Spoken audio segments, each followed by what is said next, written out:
I মানি আমি, I মানি আমি। এখন আই এর পরে যদি আপনি একটি এম লাগান, আই এর পরে সবসময় এম হয় অক্সিলারি ভার্ব প্রেজেন্ট টেন্সের ক্ষেত্রে, অর্থাৎ বর্তমান সময়ের কোনো কথা বলার ক্ষেত্রে। তাহলে আই এম আমি হলাম, আই এম আমি হলাম। তাহলে আই মানি আমি, আই মানি আমি, আর আই এম মানি আমি হলাম। এখন আমি হলাম কি? আমি হলাম ছাত্র, আমি হলাম বাবা, আমি হলাম ভাই, আমি হলাম রহিম, আমি হলাম জব্বর, আমি হলাম করিম। এই কথাগুলো আমরা কিভাবে বলতে পারি? যেমন আমি হলাম শিক্ষক, আই এম টিচার। আমি হলাম ছাত্র, আই এম স্টুডেন্ট। আমি হলাম হচ্ছে ডক্টর, আই এম ডক্টর। তারপর আমি হলাম ব্যবসায়ী, তারপর আই এম বিজনেসম্যান। এভাবে করে বলবেন আর কি। তাহলে সূত্র হলো আই, আই দিয়ে আমরা শিখতেছি। আই মানে আমি, তারপর আই এম আমি হলাম। এখন আমরা বাংলায় বলছি কি আমি সুখী। তাহলে আমি সুখী এটা কিভাবে বলবো?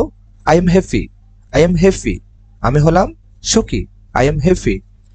আচ্ছা, কিন্তু ইংলিশে বলতে হয় আমি হলাম সুখী, এটা হচ্ছে আই এম হ্যাপি। আমি হলাম সুখী, আমি হলাম সুখী।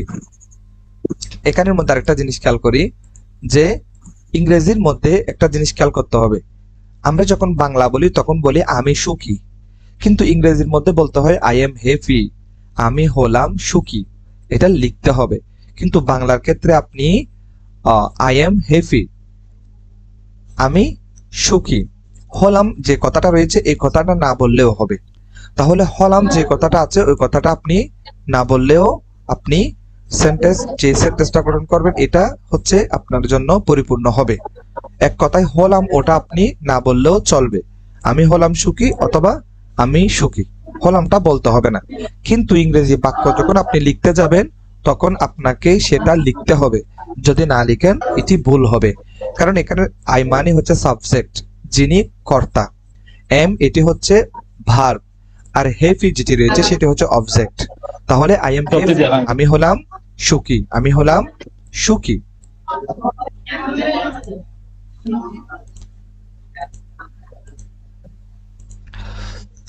এখন আমরা প্র্যাকটিসে যাচ্ছি। আই এম, এই আই এম একটা ভেস, এটা নিয়ে এখন আমরা কিভাবে বলতে পারি? যেমন দেখেন দিস ইজ হাসান, দিস মানে এই, ইস মানে হয়, হাসান মানে হাসান, এটা হলো হাসান। দিস ইজ হাসান এটা হলো হাসান, দিস ইজ হাসান এটা হলো হাসান। আচ্ছা, এখন প্রশ্ন, আমি নিয়ে কথা বলতেছি।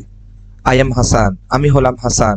আই এম আ বয় আমি হলাম একজন বালক, বয় মানে বালক।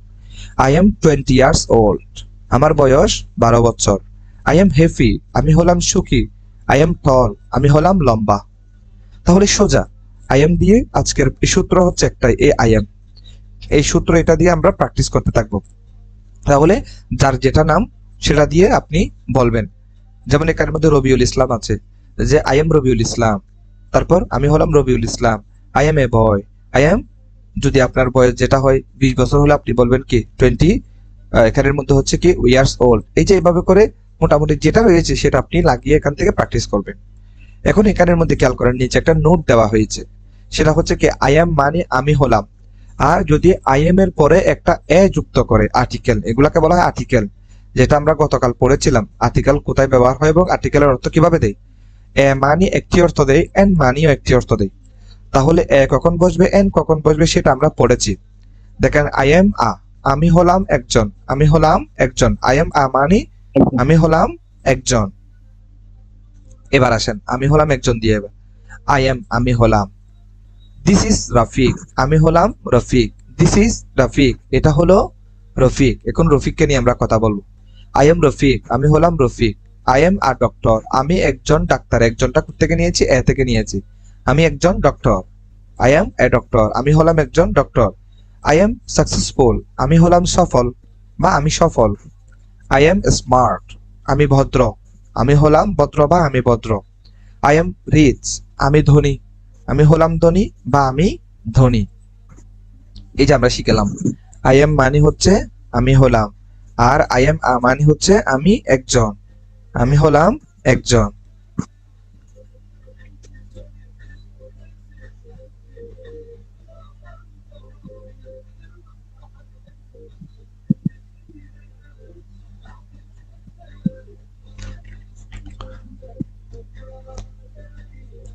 এতটুকু পর্যন্ত বুঝার নেই এরকম কেউ আছেন যে যেটা পড়ানো হয়েছে এটা? বুঝছি আলহামদুলিল্লাহ। আচ্ছা, এটা দিয়ে বলা যাবে তো? জি ইনশাআল্লাহ। জি আলহামদুলিল্লাহ বুঝছি। জি রবিউল ইসলাম, দেখে আপনি বলেন আপনার সম্পর্কে, এখানে যেটা আছে শুধু নামটা পরিবর্তন করে বলেন।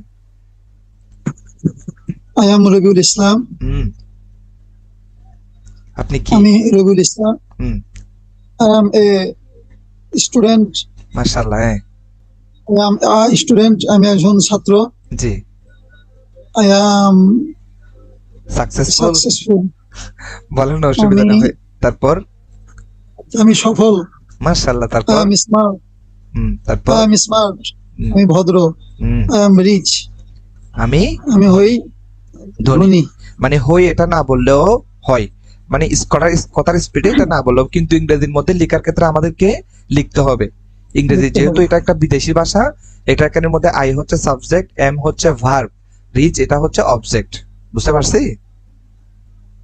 জি আচ্ছা, ইনশাআল্লাহ। এবার সামনে যাই। তাহলে এই দুইটা সূত্র, আই এম মানে আমি হলাম, আই এম মানে আমি হলাম একজন। এই ক্ষুদ্র ক্ষুদ্র সূত্রগুলো মনে রাখবেন। আই এম মানে আমি হলাম, আই এম মানে আমি হলাম একজন, আমি হলাম একজন। এবার কি আপনি যেটা পারেন সেটা বলতে থাকবেন, বলতে থাকবেন, হয়ে যাবে ইনশাআল্লাহ। এখন আসেন, আই এর পরে যদি ভার্ব থাকে সরাসরি, মানে আমি খাই, আমি পড়ি, আমি ঘুমাই, এই যে কথাগুলো কিভাবে বলবো? এটা হচ্ছে আই এর পরে আমি সবসময়, এই যে আমাদের সজীব হোসেন ওসামা ভাইয়া খাচ্ছে, তো এই যে খাচ্ছে কথাগুলা কিভাবে বলবো? চা খাচ্ছে নাকি কি খাচ্ছে? চা খাচ্ছে। আচ্ছা, তাহলে এখানে আই ভার্ব আমি কিছু করি, এই কথাটা কিভাবে আমরা বলবো? যেমন দেখেন, আমি সাধারণত কিছু করি, এই ধরনের কথা বলতে আই এর পরে অর্থাৎ সাবজেক্ট আই থাকবে, তারপর যেটা করছি সেটা আমরা বসাই দিব। যদি খেলা করে আমরা বলবো প্লে ফুটবল, যদি আমরা খাই তখন বলবো ইট, ইটের পর কি, যদি চা খাই টি লিখবো, আর যদি ভাত খাই তাহলে ইট রাইস, এটা আমরা বসাই দিব শুধু। দেখেন এখানের মধ্যে উনি কি বলছে, আমি ভাত খাই, তাহলে আই এর পর আই ইট রাইস, আমি ভাত খাই, আই ইট রাইস, আমি ভাত খাই। তাহলে আইটা হচ্ছে সাবজেক্ট আর ইটটা হচ্ছে ভার্ব, মানে আই এর পর ভার্বটা সরাসরি বসে যাবে। আই ইট রাইস, আমি ভাত খাই। আই প্লে ফুটবল, আমি ফুটবল খেলি। এখন আসেন সামনে একটা প্র্যাকটিসে যাই। তাহলে আই ভার্ব মানে আই মানে আমি, তারপর যদি কোনো একটা ভার্ব আসে, আমি কিছু একটা করি, এরকম অর্থ দিবে, আমি কিছু একটা করি। যেমন বলছে দিস ইজ শাফিন, এটা হলো শাফিন। এবার শাফিন কি করতেছে দেখি, আই এম শাফিন, আমি হলাম Shafin. I am a student, আমি হলাম একজন ছাত্র। আই স্টাডি, এই যে আই এর পরে সরাসরি ভার্ব চলে আসছে। স্টাডি এটা হচ্ছে পড়াশোনা করা। ভার্ব মানে কি, কোনো একটা শব্দ যখন কালের সাথে লেগে যায়, যেমন খাওয়া, খাওয়াটা কালের সাথে লেগে গিয়েছে, আপনি কি এখন খাচ্ছেন নাকি গতকাল খেয়েছেন নাকি সামনে খাবেন? যেমন পড়াশোনা এখন করতেছি, পূর্বে করেছি, সামনে করব। অর্থাৎ যেই শব্দের কথাটা কোনো একটা কালের সাথে লেগে যায়, বর্তমান, ভবিষ্যৎ অথবা অতীত, এরকম যদি কোনো কালের সাথে লেগে যায় শব্দটাকে বলা হচ্ছে ভার্ব। যেমন আই ভার্ব আমি কিছু করি, তাহলে আই স্টাডি আমি পড়াশোনা করি। ইন ক্লাস 3, ইন মানে মধ্যে, ইন মানে ভেতরে, ইন মানে মধ্যে, ক্লাস মানে শ্রেণী, 3 মানে 3। তাহলে আই স্টাডি আমি পড়াশোনা, স্টাডি মানে পড়াশোনা করা, আমি পড়াশোনা করি ক্লাস 3-তে। আচ্ছা, আই ইট রাইস আমি ভাত খাই। আই গো টু স্কুল, গো মানে যাওয়া, আই গো টু স্কুল যেদিকে যাই সেদিকের জন্য টুটা হচ্ছে প্রিপোজিশন বলে এগুলাকে, যেদিকে যাওয়া হয় ওদিকের ক্ষেত্রে টুটা বসে। যেমন আমি চট্টগ্রাম থেকে ঢাকা যাই, তাহলে চট্টগ্রাম টু ঢাকা, চট্টগ্রাম টু ঢাকা, মানে চট্টগ্রাম থেকে আপনি ঢাকার দিকে যাচ্ছেন, তাহলে চট্টগ্রাম টু ঢাকা। তাহলে বলা হচ্ছে আই গো আমি যাই, টু স্কুল স্কুলের দিকে বা স্কুলে, তাহলে আই গো টু স্কুল আমি স্কুলে যাই। I brush my teeth, brush মানে হচ্ছে মাজা, তাহলে মাজা এটা একটা কাজ। আই ব্রাশ মাই, মাই মানে আমার, মাই মানে আমার, টিথ মানে দাঁত, টিথ মানে দাঁত, তাহলে আই ব্রাশ মাই টিথ আমি আমার দাঁত মাজি। এখানে আই মানে আমি, মাই মানে আমার, তাহলে আমি আমার দাঁত মাজি, পরিষ্কার করি আর কি। আই রিড বুকস আমি আমার বই পড়ি, অথবা এখানের মধ্যে এভাবে বলতে পারি আই রিড বুকস আমি বই পড়ি। আমি রিড পড়ি, বুকস বই। তারপর আই প্লে ফুটবল আমি ফুটবল খেলি। তারপর আই প্লে ক্রিকেট আমি ক্রিকেট খেলি। উইথ মানে সাথে, উইথ মানে সাথে, যেটা আরবির মধ্যে মা অর্থ দেয়, মা। তারপর মাই মানে আমার, ফ্রেন্ডস মানে বন্ধু বান্ধব, এখানে দেখেন ফ্রেন্ড হচ্ছে একজন, আর ফ্রেন্ডের শেষে যখন এস কে যুক্ত করা হয়েছে তখন অনেকজন বন্ধু, তাহলে বন্ধু বান্ধব। তাহলে বলতে পারি আই প্লে ক্রিকেট, আমি ক্রিকেট খেলি উইথ মাই ফ্রেন্ডস, আমার বন্ধু বান্ধবের সাথে। তারপর এখানে একটা পড়া দিয়েছে নোট, গু এর পরে সাধারণত টু বসে। গু যেটা, এটা হচ্ছে ভার্ব বলে, এটা কোনো একটা সেন্টেন্সের মধ্যে আসলে এটার পরে সাধারণত কি আসে, অর্থাৎ টুটা আসে। উইথ মানে হচ্ছে সাথে, উইথ মানে সাথে, যেমন আই এম উইথ সাদমান, আমি হলাম সাদমানের সাথে। তাহলে আমি হলাম রহিমের সাথে, তখন আমি বলবো আই এম উইথ রহিম। আমি হলাম কারিমের সাথে, আই এম উইথ কারিম, আমি কারিমের সাথে। আচ্ছা, এটা কি বুঝতে পারছি?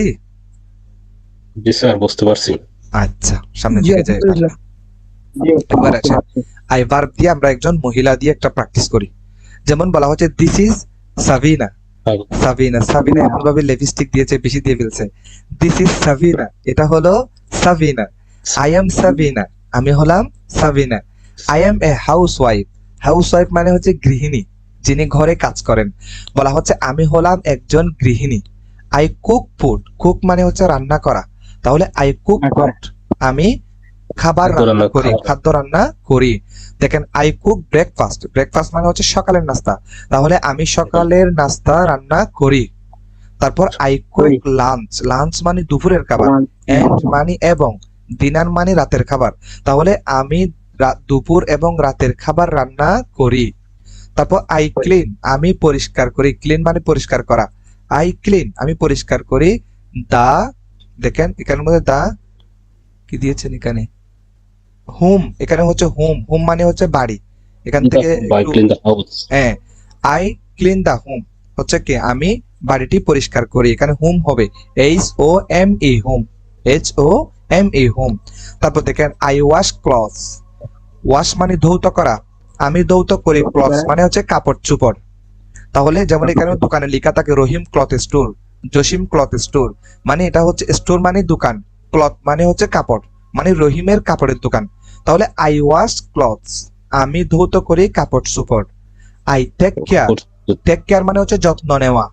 অফ মানে হচ্ছে এর, মাই মানে আমার, ফ্যামিলি মানে পরিবার, তাহলে আমি আমার পরিবারের, এখানে আমার পরিবারের, এখানে দেখেন পরিবারের শেষে একটা র এসেছে, এটাকে বলা হয় আরবির মধ্যে মুজাফ মুজাফিলাই, অর্থাৎ পরিবারের। তাহলে এটার জন্য ইংরেজির মধ্যে অফ আসে, অফ, অফ মানে এর অর্থ দেয়। তাহলে আমি আমার পরিবারের যত্ন নিই। আই টেক কেয়ার, আমি যত্ন নিই। মাই ফ্যামিলি, আমার পরিবার, অফ মানে এর, তাহলে I take care of my family, আমি আমার পরিবারের যত্ন নিই অথবা দেখাশোনা করি আর কি। তাহলে হবে আই এম সাবিনা, আমি হলাম Sabina. I am house wife, আমি হলাম একজন গৃহিণী। আই কুক ফুড, আমি খাবার রান্না করি। আই কুক ব্রেকফাস্ট, আমি সকালের খাবার রান্না করি। I cook lunch and dinner, আমি দুপুরের এবং রাতের খাবার রান্না করি। আই ক্লিন দা হোম, আমি বাড়িটি পরিষ্কার করি। আই ওয়াশ ক্লথস, আমি কাপড় ধৌত করি। I take care of my family, আমি আমার পরিবারের দেখভাল করি বা যত্ন নিই। আচ্ছা, বুঝতে পারছি? এটা বারবার করবেন, প্র্যাকটিস করবেন, এগুলা দিয়ে বিভিন্ন শব্দ দিয়ে আপনি তৈরি করবেন, বানাবেন, তখন এটা সহজ হয়ে যাবে। এখন দেখেন take care of, take care of মানে হচ্ছে যত্ন নেওয়া। টেক কেয়ার বলি এখানে, টেক কেয়ার মানে হচ্ছে যত্ন নেওয়া। অফ এটা হচ্ছে ওই মুজাফ মুজাফিলা এর জন্য এসেছে, এর অর্থ দেওয়ার জন্য। এখন I take care of my cat, দেখেন আই টেক কেয়ার, আমি যত্ন নিই, অফ মাই ক্যাট, আমার বিড়ালের, বিড়াল, ক্যাট মানে হচ্ছে বিড়াল, তাহলে আমি যত্ন নিই আমার বিড়ালের। আচ্ছা, তারপর মাই মানে হচ্ছে আমার, এন্ড মানে হচ্ছে এবং, মাই মানে আমার। এবার আসেন, কোনো একটি কাজ বর্তমানে করছি মানে চলমান, এই যে আমরা এখন পড়াশোনা করতেছি, তাহলে এই কাজটা কিভাবে করব? এতক্ষণ পর্যন্ত আমরা বলছি যে আমি এটা করি, এটা করি, এটা হচ্ছে আই এর পর সরাসরি একটা ভার্ব চলে আসছে। এখন আই এর পর অর্থাৎ সাবজেক্টের পর যে ভার্বটা আসবে ওটার সাথে একটা আইএনজি যুক্ত হবে। যেমন আমি এখন খেলা করছি, আই এম প্লেইং, আমি খেলা করছি। আমি পড়ছি, আই এম রিডিং, আমি এখন পড়ছি, এভাবে হবে। যেমন দেখেন আই, আই এটাকে হচ্ছে কন্টিনিউয়াস টেন্স বলে, অর্থাৎ প্রেজেন্ট কন্টিনিউয়াস টেন্স। এটার জন্য একটা গঠন প্রণালী আছে। গঠন প্রণালীটা হলো সাবজেক্ট বসবে, তারপর সাবজেক্ট অনুসারে একটা অক্সিলারি ভার্ব বসবে। তো অক্সিলারি ভার্ব কি কি? অক্সিলারি ভার্ব প্রেজেন্ট টেন্সের জন্য তিনটা, সেটা হচ্ছে এম, ইজ, আর। এম কখন বসে, ইজ কখন বসে, আর কখন বসে।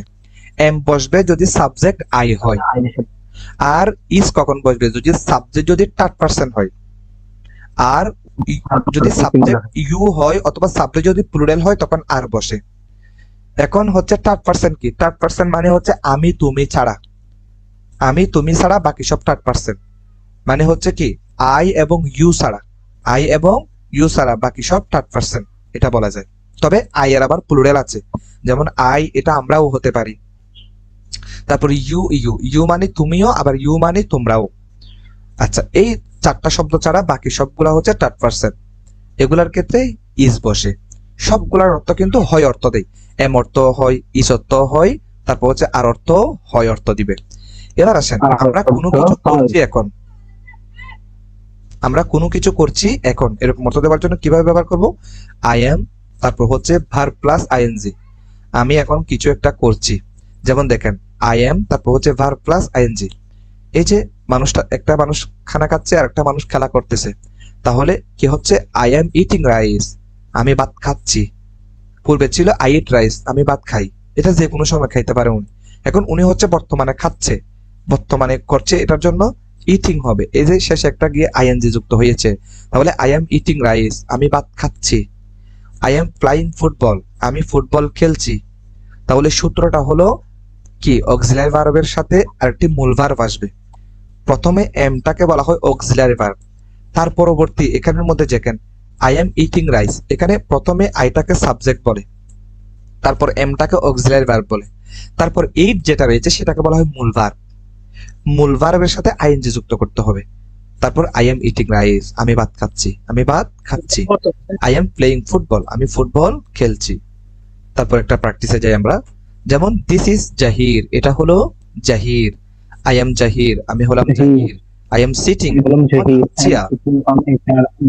আই এম সিটিং, আমি বসা রয়েছি। অন মানে উপর, আ চেয়ার, উপরের অনেক অর্থ আছে। দেখেন অন মানিও উপর, আফ মানিও উপর, ওভার মানিও উপর, অল ওভার মানিও উপর। তবে অন কখন বসে? অন হয় যখন তলটা তার নিচে বাজানো থাকে। যেমন আপনি টেবিলের উপর একটা বই রাখছেন, এখন টেবিলের উপরে বইটার তলটা হচ্ছে লাগানো, মানে বইটা উপরে না, বইটার তলাটা হচ্ছে টেবিলের সাথে লাগানো। এরকম লাগানোর ক্ষেত্রে আমরা অন ব্যবহার করব উপরে অর্থ দেওয়ার জন্য। তাহলে দেখেন I am sitting on a chair, আমি একটি চেয়ারের উপর বসা রয়েছি বর্তমানে আর কি। I am watching TV, watch মানে দেখা, যেটা পূর্বে পড়েছিলাম। তাহলে আমি এখন টিভি দেখছি, এটা কিভাবে বলতে পারি? আই এম ওয়াচিং টিভি, আমি টিভি দেখছি, আমি টিভি দেখছি। তাহলে অন মানে কোনো কিছুর উপরে, অন মানে কোনো কিছুর উপরে। এবার আসেন আই এম ভার্বিং প্লাস আইএনজি। তাহলে দিস ইজ রিফাত, এটা হলো রিফাত। আই এম রিফাত, আমি হলাম রিফাত। আই এম স্টাডিং, আমি এখন পড়াশোনা করছি বা আমি পড়াশোনা করছি। আই এম রিডিং বুকস, আমি বই পড়ছি। আই এম লার্নিং ইংলিশ, আমি ইংলিশ শিখছি। লার্ন মানে হচ্ছে শেখা, আমি ইংলিশ শিখছি। I am sitting on a chair, আমি একটি চেয়ারের উপর বসে আছি, আমি একটি চেয়ারের উপর বসে আছি। আচ্ছা, এখানে নতুন শব্দ কি এসেছে? লার্ন মানে শিখা, আর টিচ মানে পড়ানো। লার্ন মানে শিখা, আর টিচ মানে পড়ানো। আচ্ছা, এবার আমরা শিখবো হচ্ছে আই, তারপর হচ্ছে ভার্ব থাকবে, ভার্বের সাথে একটা ফার্স্ট টেন্স থাকবে, এটাকে বলা হয় মাজি। মাজি মানে অতীতকাল। তাহলে অতীতকালের জন্য ভার্বটা সাধারণত আমরা এখানের মধ্যে ভার্ব গুলা শেখার জন্য একটা বই আছে, চাইলে আপনারা এটা নিতে পারেন। এই বইটার নাম হচ্ছে F M method. F M method যে বইটা আছে ভোকাবুলারির, লাল একটা বই, মানে এই বইয়ের মধ্যে তিনটা রূপ আছে। একটা ভার্বের তিনটা রূপ হয়, যেভাবে আমরা মাজি, মুজারা, আমর যেভাবে আরবির মধ্যে পড়ি, ঠিক ইংরেজির মধ্যেও একটা শব্দের তিনটা গঠন হয়। যেমন ডু, ডিড, ডান, আর গু, ওয়েন্ট, গান। এগুলোর কোনো নিয়ম নাই, এগুলো মুখস্থ বিদ্যা। অর্থাৎ যেহেতু ইংলিশরা হচ্ছে ব্রিটিশ এবং আমেরিকান, সেই হিসাবে ব্রিটিশরা এবং আমেরিকানরা যেভাবে ইংলিশটা তৈরি করেছেন ওভাবে আমাদেরকে শিখতে হবে বা আমরা প্র্যাকটিস করতে হবে। এখন ডু, ডিড, ডান এগুলা কিভাবে হয়, এগুলোর কোনো নিয়ম নেই, এগুলো মুখস্থ বিদ্যার মধ্যে, এগুলো পড়তে পড়তে আসবে। তবে এফ এম মেথড যেটা আছে এটার মধ্যে গুরুত্বপূর্ণ যেগুলা একজন মানুষের যেটা প্রয়োজন সেটা এখানের মধ্যে দেওয়া আছে, এটা পড়লে হয়ে যাবে। এখানের মধ্যে প্রায় মনে হয় তাও 5,000 10,000 এর মতো আছে, এগুলো আস্তে আস্তে প্রতিদিন 20টা 30টা এভাবে করে শিখলে হয়ে যাবে। এখন দেখেন আই তারপর হচ্ছে একটা ভার্ব থাকবে, ভার্বটার ফার্স্ট ফর্ম হবে। ফার্স্ট ফর্ম অনেক সময় দেখা যায় যে মূল ভার্বটা রয়েছে ওটার সাথে শেষে একটা ইডি যুক্ত করলে হয়ে যায়। আবার অনেক সময় দেখা যায় হচ্ছে এটা পুরো তার গেট আপ পরিবর্তন হয়ে যায়, মানে তার রূপটা পরিবর্তন হয়ে যায়। আচ্ছা, আমরা যাই সামনে, ইনশাল্লাহ আমরা দেখবো কিভাবে হচ্ছে পরিবর্তনটা। আমি পূর্বে কিছু করেছি এরকম অর্থ দিবে। আমি পূর্বে কোনো কিছু করেছি, যেমন আমি ভাত খেয়েছি, আমি পড়াশোনা করেছি, আমি ঘুমিয়েছি, এরকম পূর্বের কথা বলার জন্য আমরা এই সূত্র ব্যবহার করব। কি ব্যবহার করব? আই তারপর হচ্ছে একটা ভার্ব থাকবে, ভার্বটার ফার্স্ট ফর্ম হবে। দেখেন এখানের মধ্যে আই ইট রাইস, এখানে ইট থেকে এট হয়েছে। এখানে ভার্বটা ছিল ই এট ইট, ইট মানে খাওয়া। এখন এই ইট থেকে হয়েছে এট। মানে খেয়েছি। ইট থেকে এট কেমনে হয়েছে এটার কোনো নিয়ম নাই, এটা মুখস্থবিদ্যা। তাহলে আই এট রাইস, আমি ভাত খেয়েছি। আই এট রাইস, আমি ভাত খেয়েছি। এটা হচ্ছে পূর্বের কথা বলতেছে উনি। তাহলে সাবজেক্ট প্লাস তারপর হচ্ছে ভার্বের ফার্স্ট ফর্ম, তারপর হচ্ছে অবজেক্ট। আই এট রাইস, আমি ভাত খেয়েছি। আই এট রাইস, আমি ভাত খেয়েছি। আই প্লে, এটা প্লে ছিল, এটার সাথে একটা ইডি যুক্ত করে ফার্স্ট টেন্স হয়ে গিয়েছে। আই প্লেড ফুটবল, আমি ফুটবল খেলেছি। আমি ফুটবল খেলেছি। আচ্ছা, এখন এটা দিয়ে আমরা প্র্যাকটিসে যাই। আই ভার্ব তারপর হচ্ছে ফার্স্ট টেন্স, আমি পূর্বে কিছু করেছি। এটার জন্য আমরা কিভাবে বলতে পারি? দিস ইজ সামিহা, এটা হলো সামিহা। আই এম সামিহা, আমি হলাম সামিহা। আই হ্যাড ব্রেকফাস্ট, আমি সকালের নাস্তা খেয়েছি। পূর্বের কথা এট, এখানের মধ্যে এটটা ইট থেকে এসেছে। আই ওয়েন্ট, এখানে মনে ছিল গু, গু থেকে ওয়েন্ট হয়েছে। আই ওয়েন্ট টু স্কুল, মানে হচ্ছে আমি স্কুলে গিয়েছিলাম। আই লার্নড ইংলিশ, আমি ইংলিশ শিখেছিলাম। I played with my friends, আমি আমার বান্ধবীদের সাথে খেলা করেছিলাম। প্লেড মানে হচ্ছে এখানে খেলা, ইডি যুক্ত হওয়ার কারণ এটা হচ্ছে ফার্স্ট টেন্স, অতীতকালের কথা। তাহলে এখানের মধ্যে দেওয়া আছে, এখানে দেখেন ইট থেকে এট এসেছে, গু থেকে ওয়েন্ট এসেছে, লার্ন থেকে লার্ন এসেছে, প্লে থেকে প্লেড হয়েছে। এটা ফার্স্ট টেন্সের কারণে এই পরিবর্তনটা এসেছে। এটা কি বুঝতে পারছি? জি। আচ্ছা, তাহলে এবার সামনে একটা প্র্যাকটিসে যাই। দিস ইজ করিম, এটা হলো করিম। তাহলে ফার্স্ট টেন্স আই ভার্ব তারপর হচ্ছে ফার্স্ট টেন্স ব্যবহার হবে, আমি পূর্বে কিছু করেছি। আই এম করিম, আমি হলাম করিম। আই ওয়াক আপ, এটা একটা প্রেস, মানে গুচ্ছ শব্দ, ফ্রেজ আর কি। যেমন I wake up, walk up মানে হচ্ছে জাগ্রত হওয়া, উঠা। আই ওয়াক আপ, আমি জাগ্রত হই। এট 7 AM, খেয়াল করেন এট কখন বসে। যেমন আমরা জানি 24 ঘন্টা মিলে হয় একদিন। তাহলে 24 ঘন্টার মধ্যে ক্ষুদ্র একটি অংশ হলো 7। কোনো একটা বড় জিনিসের মধ্যে ছোট জিনিস বোঝানোর জন্য প্রিপোজিশন এট ব্যবহার হয়। এগুলাকে বলা হয় প্রিপোজিশন। অন, এট, তারপর হচ্ছে অফ, এগুলাকে প্রিপোজিশন বলে। তাহলে 24 ঘন্টার মধ্যে ক্ষুদ্র একটি অংশ হচ্ছে 7। তাহলে এই 7-এর আগে এখানের মধ্যে এট বসেছে, এটা প্রিপোজিশনের হিসেবে বসেছে। বড় হলে তখন ইন বসে। হ্যাঁ, প্রিপোজিশন এটার নাম। হ্যাঁ, বড় হলে ইন বসে। আর বড় জিনিসের আয়ত্তে যদি ক্ষুদ্র ক্ষুদ্র কোনো জিনিস থাকে তখন এটার ক্ষেত্রে এট বসে। তাহলে I wake up at 7 AM, আমি জাগ্রত হই সকাল 7টায়। আই এট মাই ব্রেকফাস্ট, আমি আমার সকালের নাস্তা খেয়েছি। এখানে দেখেন এট মানে হচ্ছে খেয়েছি। তারপর এখানের মধ্যে তারপর বলা হচ্ছে আই ওর মানে হচ্ছে পরিধান করা। আচ্ছা, আই ওর মাই ক্লথস, আমি পরিধান করেছিলাম আমার কাপড় চোপড় বা আমার ড্রেস আর কি। তারপর হচ্ছে I went to my office, আমি গিয়েছিলাম আমার অফিসে। এখানের মধ্যে আমরা বলেছিলাম গু থেকে ওয়েন্ট এসেছে, যেটা এখানে লেখা আছে দেখেন গু থেকে ওয়েন্ট, গু থেকে ওয়েন্ট। তারপর আই ফিনিশড, আমি শেষ করেছি। ফিনিশ মানে শেষ করা। আই ফিনিশড, আমি শেষ করেছিলাম। মাই অফিস, আমার অফিস। ওয়ার্ক মানে কাজ, আমি আমার অফিসের কাজ শেষ করেছিলাম বা শেষ করেছি। তাহলে আই এম করিম, আমি হলাম Karim. I wake up at 7 AM, আমি 7টায় উঠেছিলাম। আই এট মাই ব্রেকফাস্ট, আমি নাস্তা করেছিলাম বা নাস্তা করেছি বা নাস্তা খেয়েছি। এট মানে হচ্ছে খাওয়া, তাহলে আমি নাস্তা খেয়েছি। আই ওয়ার মাই ক্লথস, আমি কাপড় পরিধান করেছি। তারপর I went to my office, আমি আমার অফিসে গিয়েছি। I finished my office work, আমি আমার অফিসের কাজ শেষ করেছি। তাহলে এখানে দেখেন ওয়াক আপ মানে হচ্ছে কি জাগ্রত হওয়া। এখানে ওয়াকাফ থেকে ওয়াকাফ হয়েছে ফার্স্ট টেন্সের জন্য। এখানে মূলে শব্দটা ছিল ওয়াকাফ, WAKE ওয়াক আফ। ওয়াকাফ মানে হচ্ছে জাগ্রত হওয়া। এখান থেকে ফার্স্ট টেন্সের জন্য ওয়াকাফ হয়েছে। মাই মানে আমার, আর অয়ার থেকে ওর এসেছে। অয়ার মানে পরিধান করা, ফার্স্ট টেন্সের জন্য ওর হয়েছে। আচ্ছা, এখন আমরা শিখবো ভবিষ্যতে আমরা কি কাজ করব। এটা যেমন আমি কিছু করব, আমি মাদ্রাসায় যাব, আমি পড়াশোনা করব, আমি ঘুমাতে যাব, এই কথাগুলো আমরা কিভাবে বলবো? আমি কিছু করব ভবিষ্যতে, এমন কথা বলার জন্য আমরা একটা শুধুমাত্র উইল আনবো। Will, WILL, will. যেমন দেখেন আই উইল, এরপর আমি যেটা করব সেটা আমরা লিখে দিব। আমি যদি ঘুমাতে যাই, যেমন আই উইল স্লিপ, আমি ঘুমাবো। তারপর আমি খাবো, আই উইল ইট, আমি খাবো। আমি পড়বো, আই উইল রিড, আমি পড়বো। তাহলে দেখেন আই উইল ইট রাইস, আমি ভাত খাবো। এখানে উইলের কারণে ভবিষ্যতের অর্থ দিবে মোজারা, অর্থাৎ হচ্ছে মুস্তাকবেল। তাহলে আই উইল ইট রাইস, আমি ভাত খাবো, আমি ভাত খাবো। তারপর হচ্ছে আই উইল প্লে ফুটবল, আমি ফুটবল খেলবো।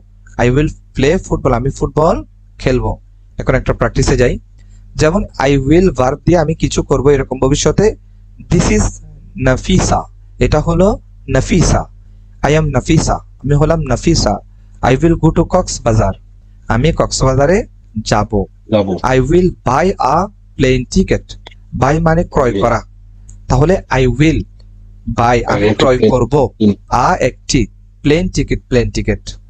আচ্ছা, আই আমি একটি will plane play, ticket- play মানে হচ্ছে ওড়া। আমি উড়বো অন আ প্লেন, একটি প্লেনে, একটি প্লেনে। আচ্ছা, তারপর আই উইল ইট লাঞ্চ, আমি দুপুরের খাবার খাবো, আমি দুপুরের খাবার খাবো। যাবো। তারপর আমরা সামনে একটা প্র্যাকটিসে যাই। আই উইল দিয়ে আমরা আমি কিছু করব ভবিষ্যতে। যেমন দিস ইজ রুবেল, এটা হলো রুবেল। আই এম রুবেল, আমি হলাম রুবেল। টুডে, টুডে মানে আজ, টুডে মানে আমি আমার দাঁত যেমন পরিষ্কার আই করব। উইল ব্রাশ মাই টিথ, আমি আমার দাঁত আমি আমার দাঁত পরিষ্কার পরিষ্কার করব। পরিষ্কার। দেন, তারপর, দেন মানে তারপর, করব। তারপর সুম্মা অতঃপর আর কি, তারপর এরকম আই উইল ইট ব্রেকফাস্ট, আমি সকালের নাস্তা খাবো। দেন, তারপর I will get ready for school, আমি অতঃপর আমি স্কুলের জন্য তাহলে এখানের মধ্যে কি আই উইল গেট, আমি রেডি হব, ফর মানে জন্য, আমি স্কুলে যাওয়ার জন্য রেডি হব। আমি স্কুলে যাওয়ার জন্য কি হব? রেডি হব। আচ্ছা, তাহলে এখানের মধ্যে দেখেন ওয়াকাফ বা ওয়াকাফ এটা আবার দিয়েছে আগের কথাগুলা। এখানের মধ্যে যেই সূত্রটা আসতেছে সামনে, এটা একটু কঠিন আছে। যে আমরা আজকে যেটা পড়েছি, যে ভবিষ্যতে কিভাবে আমরা কোনো কাজ করব সেটা, এবং ভবিষ্যতের কোনো কাজ চলমান হলে কিভাবে আমরা কথা বলবো, এবং যদি আমরা অতীতকালের কোনো কথা বলতে যাই কিভাবে বলবো, এবং হচ্ছে ভবিষ্যতের যদি কোনো কাজ করতে যাই আমরা কিভাবে করব, সে বিষয়ে এখানের মধ্যে গুরুত্বপূর্ণ রুলস দেওয়া হয়েছে এবং কতগুলো প্র্যাকটিস দেওয়া হয়েছে। এগুলো আমরা রুলসগুলা নিজের মতো করে সাজিয়ে লিখবো, পড়বো। যত প্র্যাকটিস করব তত আমাদের সহজ লাগবে ইনশাল্লাহ। তো এরপর আমরা আমাদের নতুন পড়ার মধ্যে যাব। বিশেষ করে যে ক্ষুদ্র ক্ষুদ্র যে সূত্রগুলো রয়েছে, প্রয়োজনে এটা এক পৃষ্ঠার মধ্যে রেখে আপনি এই সূত্রগুলা মাথার মধ্যে রেখে আপনি আস্তে আস্তে আস্তে আস্তে বলার জন্য চেষ্টা করবেন, দেখবেন হয়ে যাবে।